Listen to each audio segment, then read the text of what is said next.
Maryna Burushkina. I give you Thanks, the Jose. stage. I'm really excited to meet all of you. Thanks for a short introduction. And also excited that we have marketers on the call, so that's awesome too. My background is also in marketing, as you may have understood. I had my marketing agency for over a decade, which I sold a few months ago. And also I've been working with some enterprise companies, managing their marketing teams, and also most recently tech startups. Last year, I launched a Growth Channel AI. So that's actually a tool to automate some of the marketing work. It doesn't do the execution for you, but it helps you identify the right marketing strategy to scale your growth. And we use basically connection with 500 different data sources, simulate the strategies to identify the best opportunities for you so that you don't need to have long testing cycles, basically identifying it by yourself and spending lots of budget. So you can actually do that with AI technology nowadays. But my presentation is going to be about growth marketing overall and how it's different from digital marketing, and also helping you identify your own marketing strategy manually. So I'll share my screen if that's on agenda. Jose, can I do that? So, Are we good to go into some of the slides? yes. Awesome.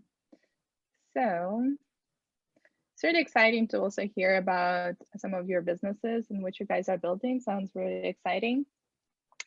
The topic for today is going to be growth marketing. And why it's important is because today we've got this market with growing competition every single day. So like some of you are doing the bakery, for example, right? So there are, I guess, many other bakeries in the region that are most probably targeting similar customers. That's just an example I took.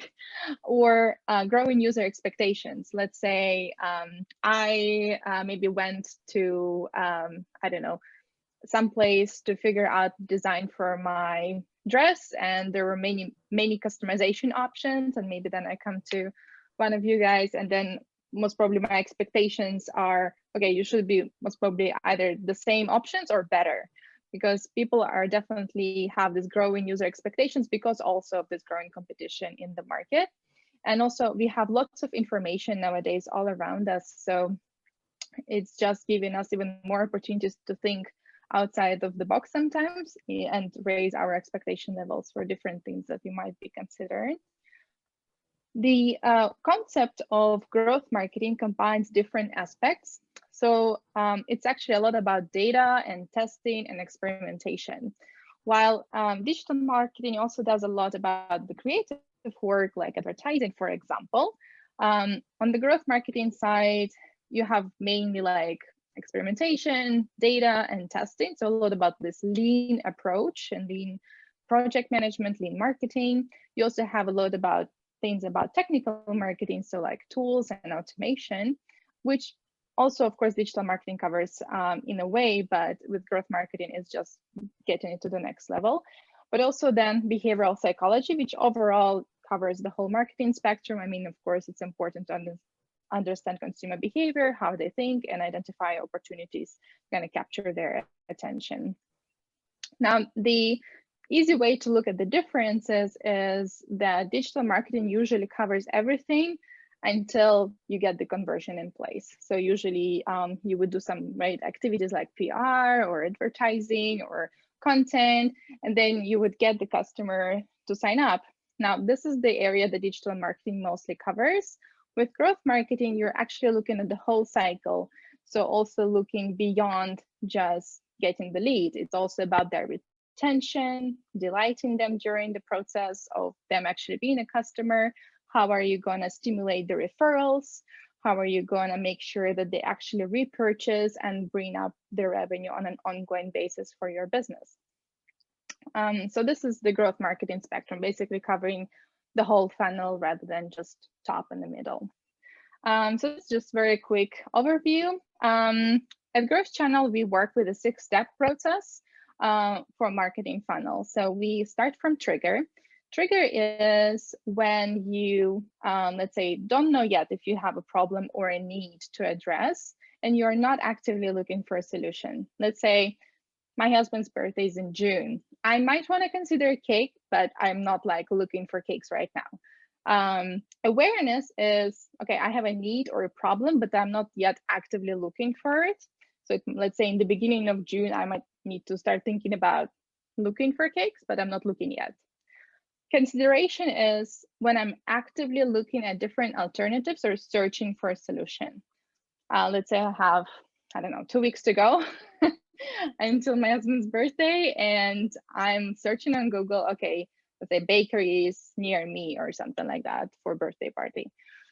Conversion is I land on your website, I see contact information or a contact form submission, and I fill it in, and you get my information. So that's the conversion.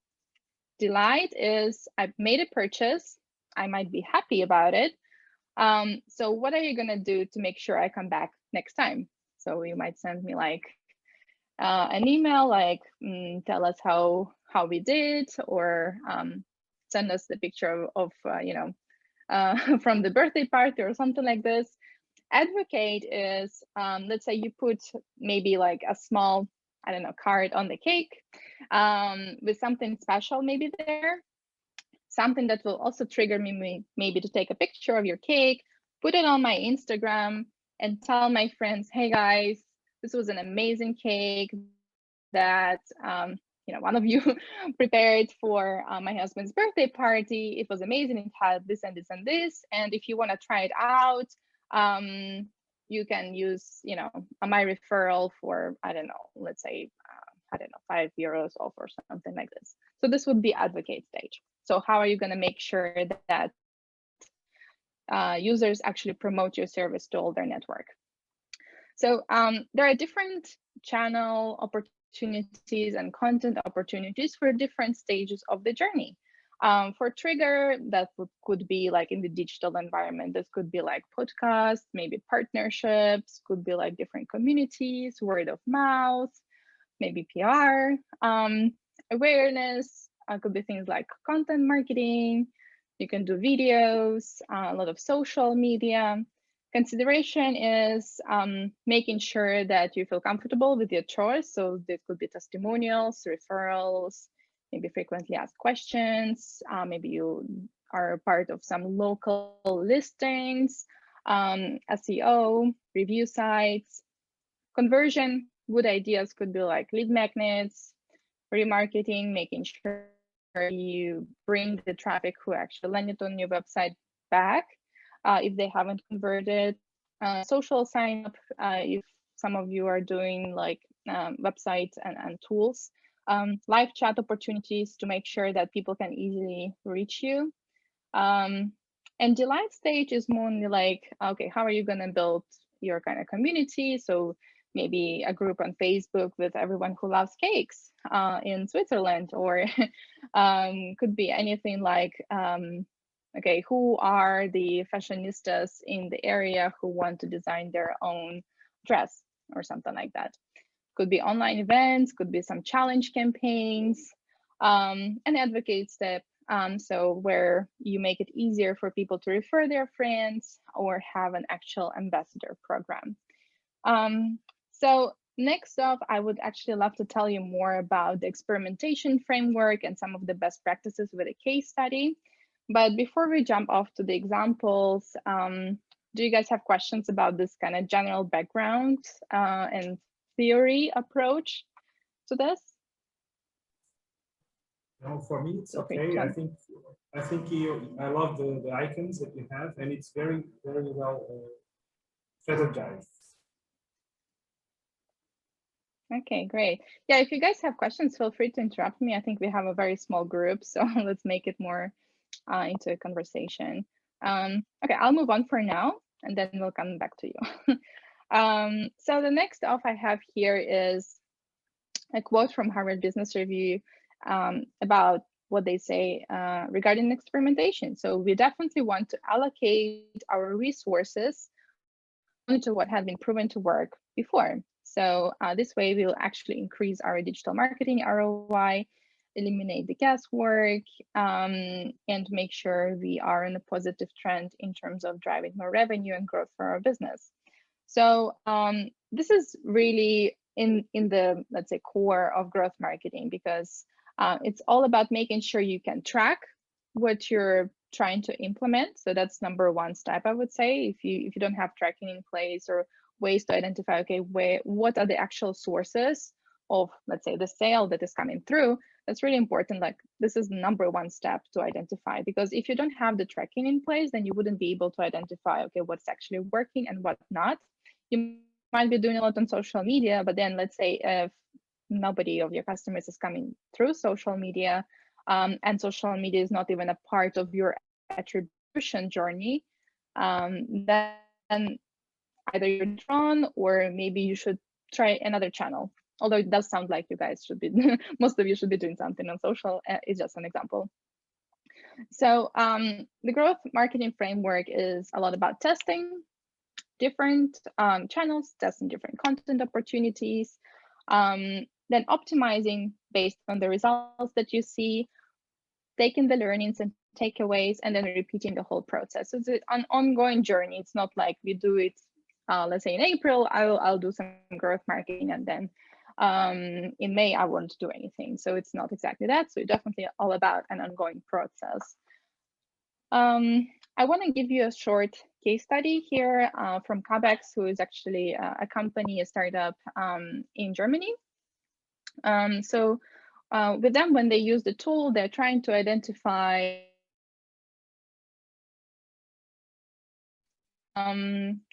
so they looked at the whole basically pool of what could be the different options who would be using their tool. And they are basically a software for personalized e-commerce recommendations for sales. So basically making sure that every user will see the recommendations in terms of the products and services based on their behavior. They have very different approach to doing their solution than what everyone from their competitors does. So they have like very innovative advantages, which advantages is definitely something that you should identify for your business. But then eventually you're serving the specific need, because if you're also innovators in the field, not everyone might be searching for actual product, but they will be looking for their specific need. I'm not sure if it applies for any of you here, but it's really important to identify, okay, what are the people actually searching for, and what need are they trying to fill in? So what's their objective? So that's definitely something that you want to present through the content on your website, and identify, okay, who are the, yeah. Okay, so I have a question regarding this one. So this is something that I actually am very accustomed to see every time I talk with businesses. It's how they actually segment their target clients and customers. And I think it's very interesting. Most people usually try to segment their market by ages, and they forget a lot of techniques that you are talking about, which is the personas, and how you have any specific technique to develop the personas. Yeah, if you want to do the personas manually, we have a template actually on our website, which is for free. I'll put the link after I finish talking so that you can download it. But also the best way to do it is actually conduct interviews with your current customers, because the personas is really like your ideal customer segment. Right now, your ideal customer segment is actually people who are buying from you and who are already your customers, or maybe people who are not yet your customers, but they're very close to becoming one. So definitely like ask them questions in terms of what's your objective, like how did you hear about us? So then to identify content and channel opportunities, what's your objective? Then that would be like identifying the goal. So this is something that you definitely want to use in terms of your content that you're presenting when you communicate with your potential customers. You should ask them about their challenges, like what's their need exactly. So is it hard for them to find, I don't know, a specific version of the cake, or do they have problem really making very custom clothes for them that would really sit nicely on them, and maybe a lot of the ones that you would buy from the store otherwise maybe they have lots of limitations that don't fit your body or something like this. So this would be like their challenges. Then you would definitely want to identify who are the influencers for them. Like, who do they look for opinion and advice? Is it their family? Is it their friends? Is it colleagues? Do they look at specific magazines, journals, communities, maybe? Or even like platforms or websites where they look for solutions and basically identifying opportunities. For me, for example, when I look for a cake bakery, because I travel a lot, so I actually usually don't ask my friends where they would get a cake. So usually what I would do, I would go on Google and just type like birthday cake order near me or something like this. And then I would just rely on Google reviews and kind of the circle that's the closest one to me with the highest number of reviews. So that's my kind of consideration phase, basically, personally. But I'm sure there are other people who would ask their friends, maybe ask on Facebook, hey guys, what are your birthday cake, place recommendations or something like this. So that's definitely identify how your customers make that decision. And then decision criteria, okay, what makes them buy? Is it the price point needs to be basically within the specific range? Are they looking at specific, maybe creative examples? Are they looking at reviews, like me, for example? Is it location that needs to be close by or anything else?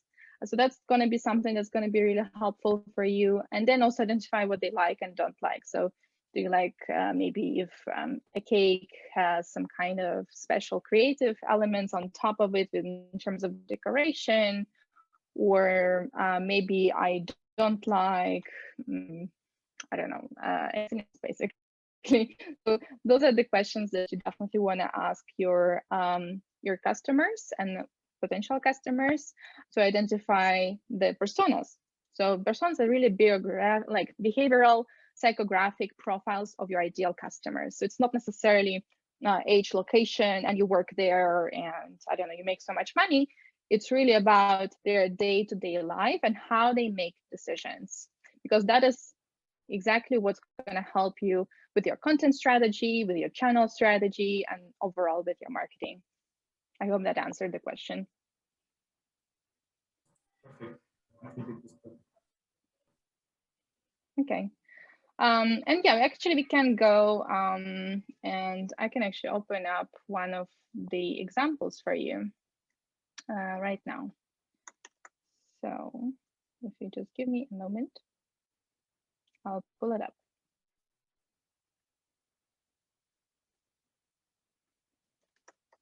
In the meantime, do you guys have more questions while I'm looking for it?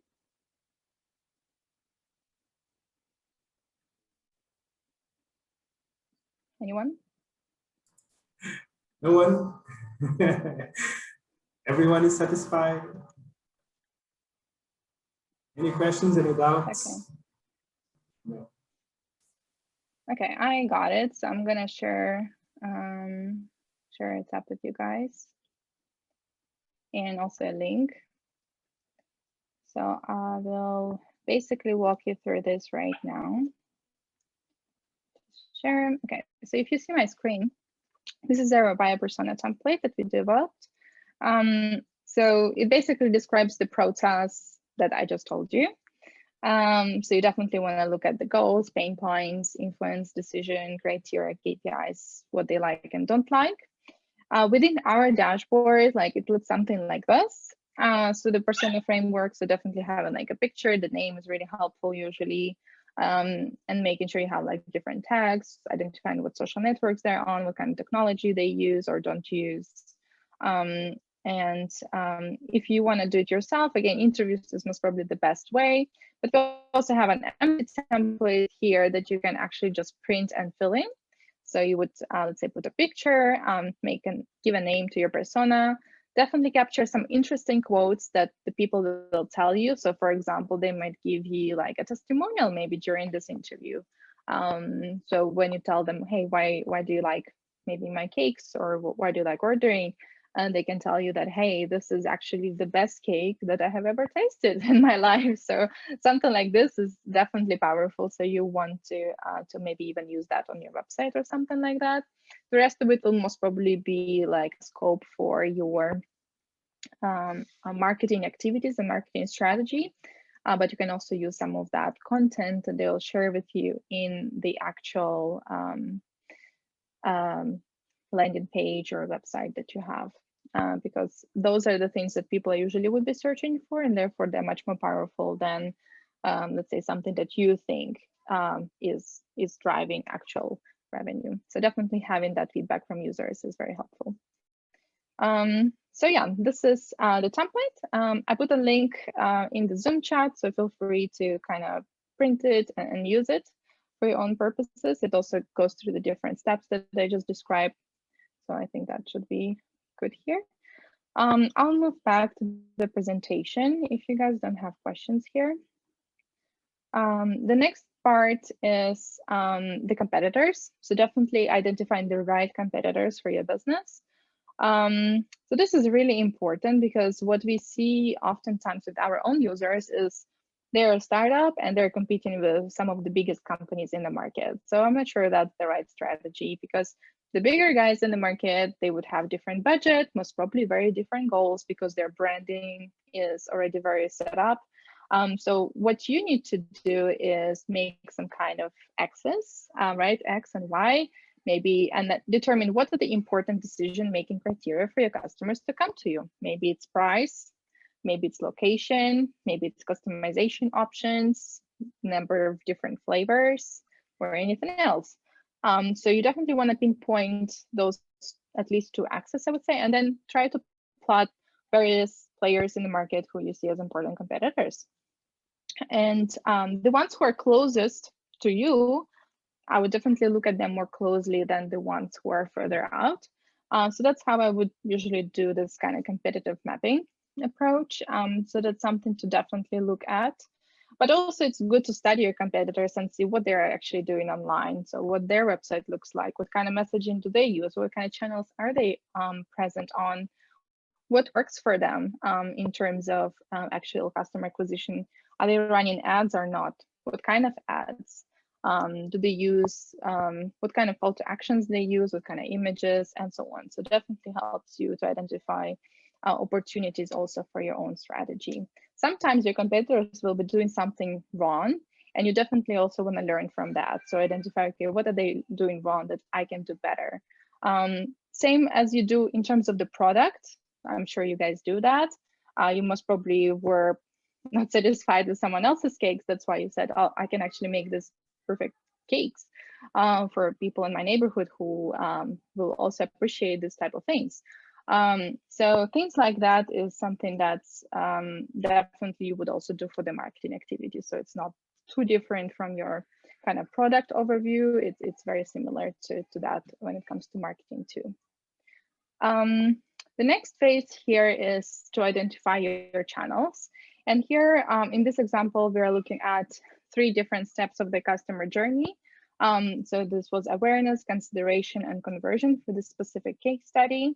But there are, of course, so many other different stages in the journey. And again, this is when you're still small business or a startup, and you still maybe have 100 customers or less, it's good opportunity to actually talk to your customers and identify those channels and opportunities. With our tool, it does it automatically, but if you have to do it manually, talking to customers is a great way to doing it. For Kata specifically, we identify things like YouTube, Instagram, Pinterest, different events, Facebook, press, and podcasts as important channels for their awareness stage. And the type of content that was important during that stage was education. So basically telling people how artificial intelligence, in their case, was helping to personalize e-commerce experience. In your case, it could be maybe something like what different flavors there are, what are the trends, like some of the maybe birthday cake themes that you haven't thought existed, or something like this might be something that's interesting. People also look for ideas for cakes for some kind of events, maybe an anniversary, birthday, or anything like this. So definitely looking at what are the search terms that are working well and then basically piggybacking on that and include it into your content strategy. And you can use free tools like Google Ads Keyword Planner for that, to identify the keyword opportunities and what people are searching for, or even Google Trends, so they can tell a lot of information around those topics. And they're free tools. For consideration phase, so when I'm actually actively looking for information, in Compact's case, they were looking at Quora, search engines, email, things like reviews and partnerships were important, different blogs. In your case, again, it might be very different, but I think reviews most probably for most of you are still important. If you have a text solution, then you definitely might want to consider something like a directory site as well. There are also lots of local listings, like local small business listing sites that definitely consider. They actually have multiple opportunities there. So one of them, of course, people just going there and looking and comparing different solutions, but other opportunities there are also like backlinks, which are important for your search engine optimization. So the more kind of links to your website you have with a good domain rating, that's very important to mention. So basically good websites, the higher your position will be in search results for a specific set of keywords that also identify with those anchor tags and other things that are present when you link from a different sites. It's a little complicated, but basically for you to know is being present on local listing sites that are popular in your area is important. So definitely get listed there if you haven't yet. For conversion phase, for CABEX, for example, it was important for them to actually consider WhatsApp for conversion, because apparently, I mean, in Germany, it's actually a very big channel, and it was also important for conversion and support as well. So consider channels that might be local to your area. Zine was important for them, but also things like LinkedIn. In their case, they're a B2B platform, so that was a little bit different than most of you. In your case, the Facebook or Instagram. Notifications are important there, email, and some kind of specials. So for B2C, it's usually a lot actually like the special offers type of things are actually also driving lots of promotions and conversions later on. I also have a template for you guys to actually map your own customer journey. So I'm gonna look it up right now and share a link. In the meantime, while I'm looking for it, do you guys have questions to me about this specific phase? Everyone is very quiet today. I have a question. It's always like that? No, it depends. I have a question. So one channel that you are putting there is Quora. It requires, so the development of some of the channels, like for social tools like Quora, like Pinterest, and Medium, which is typical, where you develop the concept of speaking about or answering questions, speaking about your product. What is your feeling about, because it requires a lot of time also to develop those channels? Yeah. So usually our recommendation is to test and see if it works for you, and if it doesn't, go kind of to the next opportunity. So definitely don't have like 20 channels and go after all of them at the same time. So that's not going to work, also considering your smaller resources in the beginning phases. You definitely want to identify from the customer interviews what channels are important for them. Then prioritize them in terms of usually impact and complexity. So let's say one thing might be really complex to implement and start working on for your growth marketing, but it might be having significant impact. So maybe the score will be somewhere in the middle. Other things which are easier to implement and have highest impact should be on top of your priority list. So I'll definitely use those to prioritize the channels, because you definitely want to focus on maybe just a few channels in the beginning and then scale from there. and test different things. If it doesn't work, go on to the kind of the other ones that actually do work for you. So that's also coming back to the tracking setup that I mentioned in the beginning. Make sure you have opportunity to track the performance of different channels and content opportunities, because if you don't have that, you won't be able to say what's working and what's not. So this is the funnel that I shared with you. This is how it looks like in our dashboard that basically does it automatically. So you have channels, content, and KPIs here for different steps of the journey. But if you're doing it yourself, this is basically the template. So you have steps of the journey. You can use user comments here, identify customer pain points, different questions that your users are trying to answer. So basically identify, okay, what are the common questions that you ask? Like, what are they searching for? Exactly. So for example, I usually search like birthday party ideas. And if you're good at birthday cakes, you might want to provide that content to your users, maybe in trigger an awareness phase, because that's when I would be getting aware about your service or your company to then when I do have the birthday and I'm in consideration phase, I'm already considering you in the top of my mind for the cake that I might want to order. Then you want to plot like the actions that you need to do, get kind of customer experience level. So this is where you would actually kind of plot where they are they happy, not happy, are they frustrated, to also identify and help guide your decisions. And then here you would have channels, content, and KPIs. So this is a simple template that you can use to make that work for you manually. Okay, cool. Do you have questions about this one? Anyone?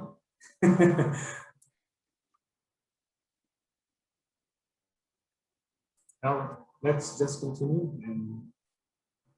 Yeah, I think we're almost done and just conscious of time. I'll try to go through the rest of it relatively quickly. I actually have lots of great examples from like, again, this case study specifically in terms of social proof. So B2B usually like case studies, but even like B2C, you want to consider like reviews, maybe faces, actual faces of your customers, if it's a B2C thing. So their quotes, testimonials. If you have partners who are working with you, definitely consider adding that too. If you have like a checkout process online, sometimes people are just like, oh, is it secure checkout? Can I trust your website? So you might want to add information in terms of, okay, this is a GDPR compliant, that you have safe checkout options with this and this providers for the actual checkout. Maybe it's listed also on Shopify or something like this. So those are some of the things that you definitely want to mention. People identify with the other brands that they already know. So let's say if you've got 5 stars on Google business listings, mention that on your website. If you have a great rating on, I don't know, something else, in US, they have Yelp in here, Yelp reviews, Trustpilot, and a few other ones. So that's also very important here. So people would usually put like, okay, 5-star or 4.5 stars out of 5. People would usually identify and trust more the brands and the other, let's say maybe even media that you already know and can relate to. So then also trust your own brand.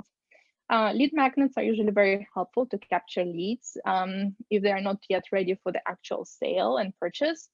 So let's say for the close customization part, there might be some interesting, like, I don't know, study or reports or different ideas or customization options to consider or even plan for your dress. Maybe I am planning, I don't know, graduation dress, and I want it custom for me. So what are the different options that I want to consider? Maybe take a short quiz. At the end of the quiz to get the results, you might want to say, hey, enter your email, so then you can capture their lead. And you have their contact information. So then when they're ready to actually buy, if it's later than now, you actually have a contact information from them to reach out back and try to upgrade them to the next level. Definitely providing clear value rather than product features. That's really important. So for example, it's less about number of customization options for the dress, but more of make sure it actually fits your body. So those are different things. So that's very important. If you have kind of specific quantitative data to mention, maybe how many cakes were ordered, or how many customization opportunities there are, how many customers you guys have in the area, stars on Google or anything like this. And that's also can be sometimes powerful to add to your website. It's much easier to read the information and skim through when you're in consideration phase of the journey. If you have a visual element to your own product, definitely consider that too. So I think especially for clothes, actually, this is kind of an example that's related to that. So definitely try to visualize the experience of the customer. I think with cakes, it could be just nice, like using the hashtag for or a tag for your own brand on Instagram, and then embedding those different experiences on your website as in terms of the product presentation. That would be super cool as well. So something to consider. And then differences, consider definitely the local and kind of geographical differences. So every area is very different. So something that's important for one country or one area can be very different for the other. In the Quebec side, they basically were focusing here on Germany and Netherlands, which are basically markets that are close to each other, but still had lots of differences. It can be down to very specific cities or specific areas within even the city, the differences. So again, talking to your customers is really important to identify those differences. And at the end, I just wanted to wrap up a little bit about the metrics, but we're running out of time. But as long as you select what exactly is your, let's say, the important metrics that you want to track, I guess for most of you that will be sales. But if you have like a recurrent subscription, that might be a monthly recurring revenue. Or if you have mostly people coming back to you, so how many what's your rebook rate might be different and very important as well. So it's really important to identify, okay, what are the important metrics for me to really identify how am I growing, or if I'm growing at all. And then also identifying how are you going to track and measure those metrics to make sure that you're able to actually identify how it's going and experiment and see what channels and content are working versus not working for you. So that's actually a wrap very quickly because we're running out of time. But a few resources that I want to share with you to inspire you. Growth marketing tactics here. We have around 230 collection of if you want to brainstorm on something. Marketing examples are great. So those are basically compilation from Harry Drive from different brands, small and big, on how some of their marketing campaigns were performed, which were just some great examples. We've got 2 communities for growth channel as well to learn more about growth hacking and growth marketing, and then a few other resources. So that's kind of it. There's my contact information here. I'll share it with Jose so he can share it around with you guys. But I'm open for any questions. Yes, I don't know if anyone has any questions right now. Everyone is very silent. Yes, maybe I can ask a questions in terms of a service-based business. The Switzerland market is very specific here because it relies mostly on a network recommendation, and actually most of the decisions and consideration from the customer point of view is happening offline. And this is a huge challenge here, believe me or not, but it's really the case here in Switzerland. People don't really go on search online. And I'm just wondering, from your point of view, how would you approach redirecting people from offline world into online world? I know there is not a simple answer, but yeah, just to give them like idea. Yeah, definitely. So that's actually a great question. And you actually have also a big advantage right now in a way that everyone is online. So the information can also be much easier shared online than in offline world. So what a lot of people have done in the past year throughout studies that we have done is that they have joined local online communities. Those are different channels depending on your kind of area that you focus on. So if you focus on, I think, photography, right? Was it, or something like this, production? Yeah. So you might want to consider checking out things like Instagram and Facebook communities, where people are just discussing different topics around maybe photography or things to do. I'm not sure exactly the type of topics that you cover with your customers. Again, this kind of circling back to talking to your customers, but identifying those local communities can be a great way for you to basically identify new customers, and also incentivizing the existing customers that you have to share their experience with your service. Basically, for example, if it's a photography, I think it makes it much easier, right? So I would say people posting their photos and then mentioning that they have done it with you. And if you give them a small incentive to mention that they have done it with you, for example, you can give a small special, something special, doesn't necessarily have to be a discount, can be something else, on top of basically the initial offer. For example, I don't know, you get 10 pictures, you get like an album maybe on top of it or something like that, something small, but something tangible that they can relate to. So then they're like, oh, wow, yes, I have a friend who might need this and they have this special deal with you. So definitely I'm going to tell him about your services. And you can also ask them, okay, what kind of communities they're already part of. You can definitely, actually, I'm a part of now a few Austin local communities myself. And there was actually a photographer the other day who I was considering, who posted some great pictures there. And they just mentioned that they are kind of looking for new project opportunities, and they just posted their website. The price was a little bit off for me, I think, there, but it was just nice to see. So I definitely clicked on the link, I explored the pictures and the services offered there.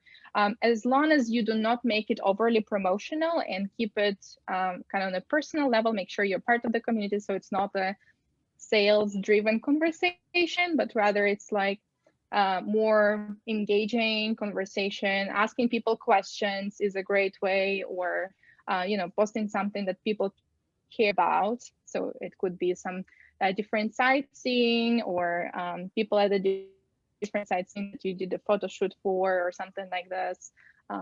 So something along the lines, I think, is really cool. Perfect. Yes, that's very important. I've even seen in my local supermarket that there was a crack list somewhere. So I think that's also a good idea. Thank you so much for that. Yeah, sure. Any other questions, guys? Yes, I have also a question. Right now, it's very common to see about affiliate marketing as a channel. What do you think about it? Because most of this is usually affiliate marketing. Most of the solutions are usually pyramid schemes, and the question is, how could because partnership is also a very good channel to use, but affiliate marketing, what are your thoughts about it? What do I think about affiliate marketing? Yes. Mm-hmm. Yeah, I think it works for some businesses, but doesn't work for others. So it really depends on what is it that you're trying to do. I think partnerships are much more, like general partnerships are much more powerful usually than the affiliate network, because with affiliate network, they are less incentivized by you. So they have more of these affiliates and they just put it somewhere with a link or a few links, and then they hope for a return.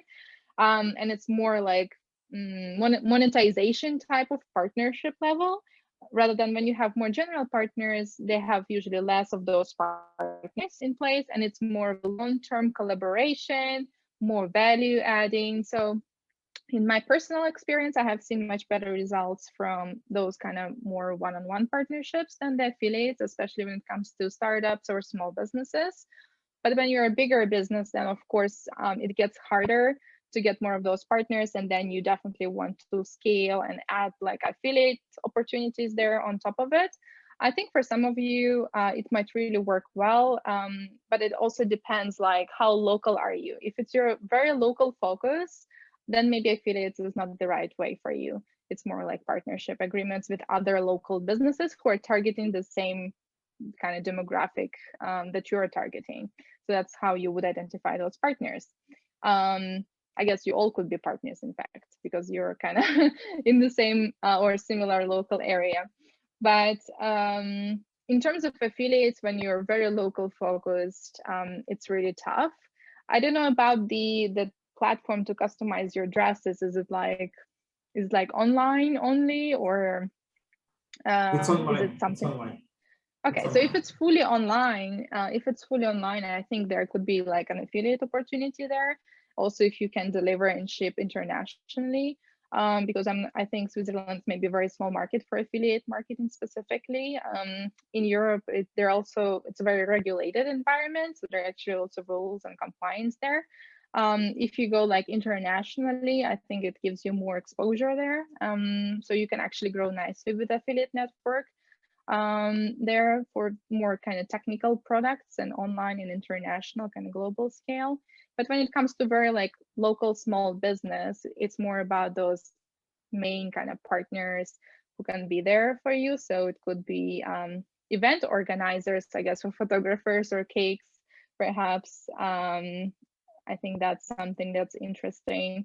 Or other kind of gatherings, anything that has to do maybe with kind of travel and tourism industry, hospitality industry, that might be interesting, which is closed right now, so it's kind of tough, but still a lot of opportunities online, and people still try to go out, I think, in the nature a lot, so you still have that kind of photo shoot opportunities there, as long as you're part of those kind of local presence community. So I think that's interesting. And if you have some marketing budget, if you're very local focused, I would definitely recommend run local ads for a specific set of keywords if people are searching for it, to make sure that you can actually be present on, and you only pay per click, so at least on Google. So if I don't search for it, you're not going to pay anything. But if people do search and they consider and look for options, then it still might be a good opportunity. So yeah, there's something to mention. Yeah, I have another question, which is regarding, for instance, our community. As you see, it's small at this event, but the fact is we don't have a website that is very interactive. We don't use the website as a channel. So mainly we use in the community, we use the LinkedIn group, which has more than 500 people. So, which is also weird. How can we try to engage more people when we only have two channels? One is the LinkedIn group, and another one which is a Google group where we post a lot of things. And again, one of the things that I usually think about a lot is the fact that we are living in a world where we have so much, we are so bombarded with so much information. Even in LinkedIn, I usually don't take a lot of attention because I have so many people reaching out to me. Even the Google groups, as a lot, I just take the resume every week or every month because there's so much information and we have so few time to take count all of this information that comes to us.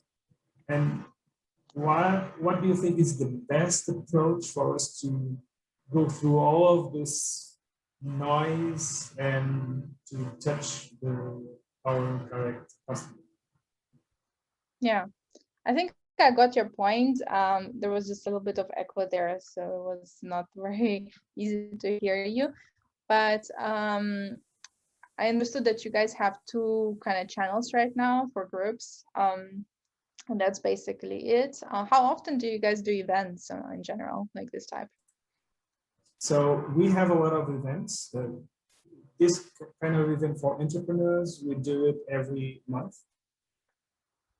So we have an event every month, but we also have other events for the Spooglers where we try to be more active, where we do workshops also, but not specifically to this kind of professional groups. Yeah, that's really interesting. I mean, usually a person joining a community, they would have like a specific objective. So you definitely want to learn what the objectives are. Right now, it's a good moment because we actually have a few of the members here, so you can ask them that question. So usually we also have actually a community on LinkedIn, which recently is growing organically, but in the beginning it was also hard to grow. So we would have to put lots of value for people in terms of the content that they would offer, and then also make sure that they are engaged into the conversation. So we would ask them questions and tag them in the posts.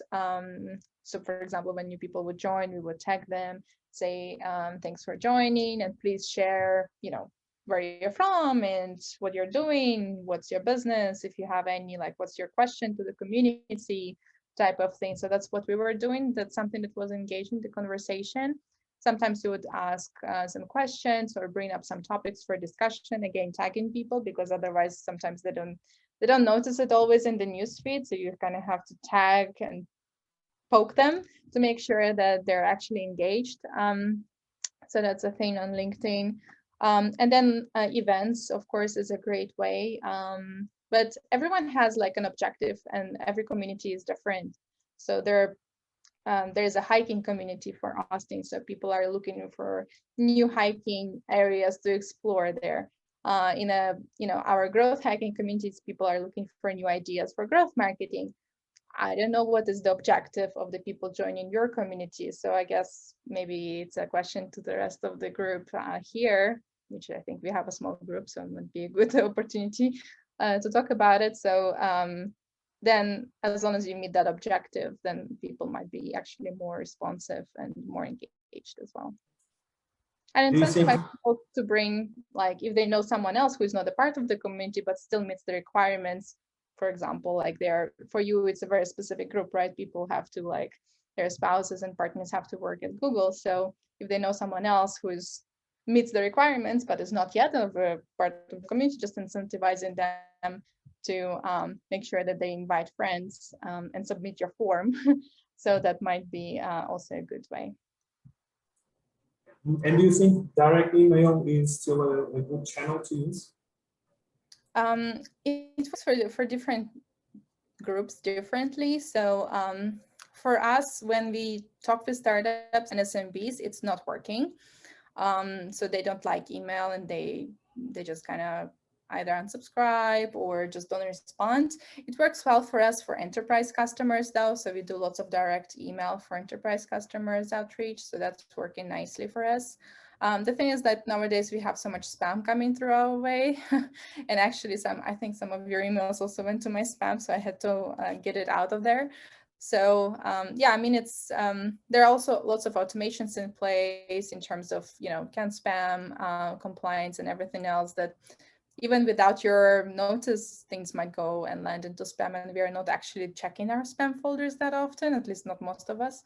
And for other ways, it just depends on the target audience. If I'm just I don't know, let's say go photography, right? Anyone could do that, really. Like, it doesn't necessarily mean that I'm working somewhere. So it might be maybe I'm a housewife, and maybe I like to have albums and have beautiful pictures in my house, right? And I like to do photo shoots with my family. So maybe email is not the right channel for me to reach me in that case. So it really depends on who you're targeting. Again, coming back to personas, identify who the personas are, and then map their customer journey. And, talking to your customers can be really helpful in this process. All right, thank you very much. Well, I hope you guys got some ideas for your business from today's session. Yes, thank you very much to everyone, and I think everyone would be happy to receive information, even though they didn't stay to the end of this wonderful workshop. Thank you, Maryna. Thank you, everyone, for coming.